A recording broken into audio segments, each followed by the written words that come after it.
அதிமுக பாஜக கூட்டணியில் பாமக எப்போது இணையும் என்ற எதிர்பார்ப்பு நிலவி வரும் நிலையில் பாமக நிறுவனர் ராமதாஸ் வேறு முடிவு எடுக்க உள்ளதாக தெரிகிறது.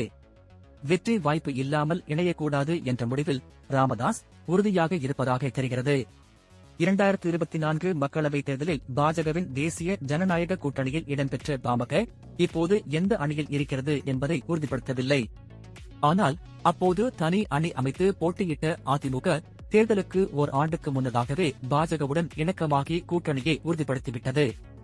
ஆனால் பாமகவோ எந்த பக்கம் செல்லப் போகிறது என்பதை வெளிப்படுத்தாமல் தொடர்ந்து தனது தொண்டர்களை சஸ்பென்ஸ் மூடிலேயே வைத்துள்ளது.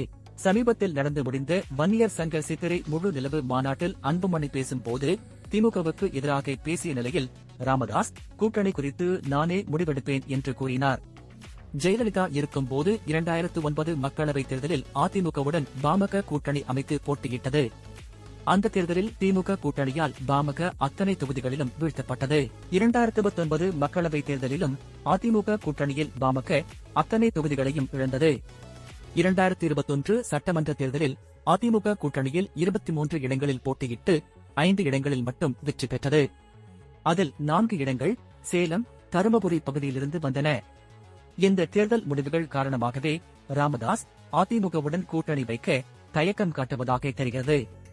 ஒருவேளை அதிமுக தங்கள் கூட்டணிக்கு பாமகவை கொண்டு வர தீவிரம் காட்டினாலும் 35 இடங்களை ஒதுக்க வேண்டும் என்பதில் பாமக உறுதியாக இருப்பதாக தெரிகிறது.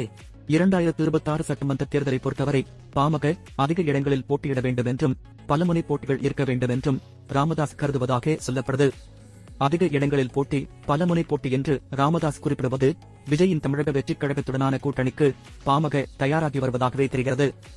என்ன நடக்கப் போகிறது என்பதை பொறுத்திருந்துதான் பார்க்க வேண்டும்.